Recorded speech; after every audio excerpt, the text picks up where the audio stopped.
Police ಭದ್ರತೆಯೊಂದಿಗೆ ದಾಂಡೇಲಿಯ Bombay ಚಾಳದ Raghavendra Varadkar ಅವರ ಅಂತ್ಯಕ್ರಿಯೆ.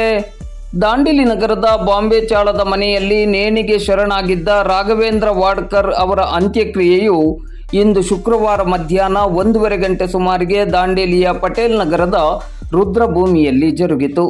ಮಲೇಷ್ಯಾದಲ್ಲಿ ಕೆಲಸ ನಿರ್ವಹಿಸುತ್ತಿದ್ದ ರಾಘವೇಂದ್ರ ವಾಡ್ಕರ್ ಅವರು ಕಳೆದ 4-5 ದಿನಗಳ ಹಿಂದೆ ಹುಟ್ಟೂರು ದಾಂಡೇಲಿಗೆ ಆಗಮಿಸಿದ್ದರು. ಅವರ ಪತ್ನಿ ಹಾಗೂ ಮಕ್ಕಳಿಬ್ಬರು ಪತ್ನಿಯ ಧಾರವಾಡ ತಾಲೂಕಿನ ಸಲಕಿನಕೊಪ್ಪದಲ್ಲಿರುವ ತವರು ಮನೆಯಲ್ಲಿ ವಾಸವಾಗಿದ್ದರು. ನಿನ್ನೆ ಗುರುವಾರ ಮಧ್ಯಾಹ್ನ ಬಾಂಬೆ ಚಾಳದಲ್ಲಿರುವ ಮನೆಯಲ್ಲಿ ಯಾರೂ ಇಲ್ಲದಿದ್ದ ಸಮಯದಲ್ಲಿ ರಾಘವೇಂದ್ರ ವಾಡ್ಕರ್ ಅವರು ಕೈ ಕೊಯ್ದುಕೊಂಡು ನಂತರ ನೇಣಿಗೆ ಶರಣಾಗಿದ್ದರು. ಈ ಬಗ್ಗೆ ರಾಘವೇಂದ್ರ ವಾಡ್ಕರ್ ಅವರ ಸಹೋದರ ದಾಂಡೇಲಿ ನಗರ ಪೊಲೀಸ್ ಠಾಣೆಯಲ್ಲಿ ಪ್ರಕರಣವನ್ನು ದಾಖಲಿಸಿದ್ದಾರೆ. ನಿನ್ನೆ ಮೃತದೇಹವನ್ನು ನಗರದ ಸಾರ್ವಜನಿಕ ಆಸ್ಪತ್ರೆಗೆ ಕರೆದೊಯ್ಯಲಾಗಿತ್ತು. ಮೃತದೇಹದ ಮರಣೋತ್ತರ ಪರೀಕ್ಷೆ ನಡೆಸಿದ ನಂತರ ಇಂದು ಶುಕ್ರವಾರ ಬೆಳಿಗ್ಗೆ ಮೃತದೇಹವನ್ನು ಬಾಂಬೆ ಚಾಳದ ಅವರ ಸ್ವಗೃಹಕ್ಕೆ ತರಲಾಗಿತ್ತು. ಮೃತ ರಾಘವೇಂದ್ರ ವಾಡ್ಕರ್ ಅವರ ಮುಂದಿನ ಅಂತ್ಯ ಸಂಸ್ಕಾರದ ಕ್ರಿಯೆಗಾಗಿ ಪತ್ನಿ ಹಾಗೂ ಮಕ್ಕಳಿಬ್ಬರಿಗಾಗಿ ಕಾಯಲಾಯಿತು.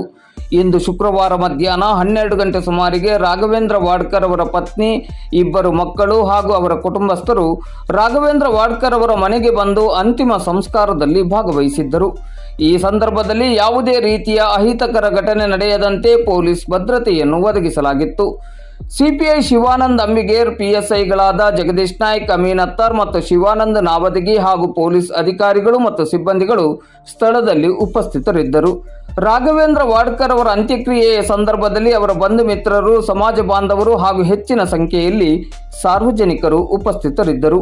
ಇನ್ನು ರಾಘವೇಂದ್ರ ವಾಡ್ಕರ್ ಅವರ ಆತ್ಮಹತ್ಯೆಗೆ ಕಾರಣಗಳೇನು ಎನ್ನುವುದರ ಬಗ್ಗೆ ಪೊಲೀಸ್ ತನಿಖೆಯಿಂದ ಸತ್ಯಾಸತ್ಯತೆ ತಿಳಿದು ಬರಬೇಕಾಗಿದೆ.